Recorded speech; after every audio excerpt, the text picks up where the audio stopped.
दर्शकवृन्द यति बेला बालेन शाह सुर्खेतमा छन्। सुर्खेतमा बिहानै उनले निकै नै चर्चित देउती बजैको मन्दिर दर्शन गरेका छन्। यति बेला यो देउती बजै मन्दिरको परिसरमा हेर्न सक्छौँ हामी। दर्शन गरेर फर्किरहँदाखेरि उनलाई फ्यानहरूले, उनका प्रशंसकहरूले, शुभचिन्तकहरूले यसरी घेरिरहेका छन्। कालीकोट भ्रमण सकाएर सुर्खेत पुगेका बालेन्द्र शाह यति बेला यो मन्दिरको दर्शन सँगसँगै त्यहाँ शुभेच्छुकहरूसँग भेटघाट गरिरहेको दृश्य यति बेला तपाईँलाई देखाइरहेका छौँ। र सुर्खेतबाट नै केही समय पछाडि उनी काठमाडौँ फर्कने कार्यक्रम पनि रहेको छ। यति बेला सुर्खेतवासीमा उत्साह उमङ्ग भरिएको छ। एउटा आशा पलाएको छ होइन, उहाँले के गर्नुहुन्छ कि विकास निर्माणका कार्यहरू गर्छन् कि भनेर आशा मात्रै पलाएको हो। त्यही हो, हामीले 46 सालदेखि अहिलेसम्म जे जस्तो भोग्यो भने हामीले जो पाउनुपर्ने विकास पाइएन।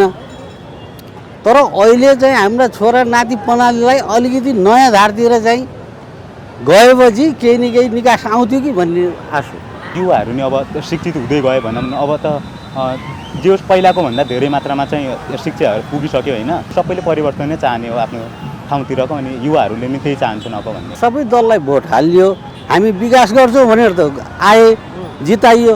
जब थानकोट भित्र छिरिसकेपछि दाङ, डडेलधुरा, बैतडी जहाँ पनि त्यहाँका सांसद जितेर थानकोट जो खाल्टोमा आए, काठमाडौँ खाल्टोमा, उनी गाउँ फर्केर गएनन्। हिँडका कागजी चाहिँ नारा मात्रै गरे क्या। छोटो समयमा नै उहाँले कति अब काठमाडौँमा नै कति परिवर्तन ल्याउनु भयो भन्ने कुरा हो नि त। उहाँको अब भिजन छ होइन, आफ्नै अब एउटा छुट्टी अब शिक्षाको कुरा उहाँको अलग छ, अनि त्यही कुराहरूले गर्दा हो। अब नयाँ जेनेरेसनले केही गर्छ कि त बालेले केही गर्यो, अलिकति बेसिक चाहिँ काठमाडौँमा चाहिँ केही विकास नगरे पनि बेसिक चाहिँ नियमहरू ल्याइदियो, त्यही नै परिवर्तन चाहे जनताले। अनि देशैभर माहौल काठमाडौँको सिकेर हाम्रो पनि यस्तै हुन्छ भन्ने धारणा आएको हो। 50 सालदेखि काठमाडौँ आएको हो।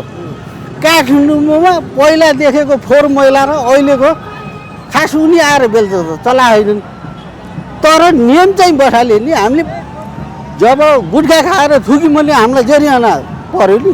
ओहो गरे त हुँदैछ, नियम चाहिँ गऱ्यो भने चाहिँ एउटा कारले, यातायात कारले जाने लाइसेन्स ल्याउनलाई आफैले हैरान गर्नुपर्छ।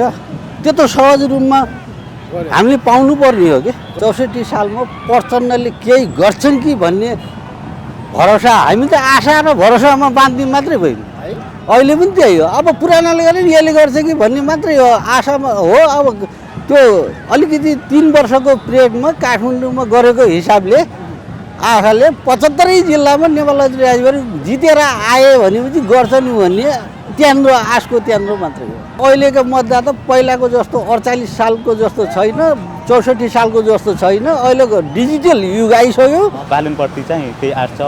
अब अरूभन्दा चाहिँ अब हामीले नराम्रोमा नै राम्रो खोज्ने हो, त्यो चाहिँ छ उहाँमा। हामीलाई आश्वासन मात्रै दिने, विकास चाहिँ भएन, भ्रष्टाचार बढ्दै गयो। अनि हाम्रा दाइ भाइ म लगायत विदेश जानुभएकोहरू विकल्प भएन। परिवार त पाल्नु पऱ्यो, छोराछोरी लेखा पढाउनु पऱ्यो।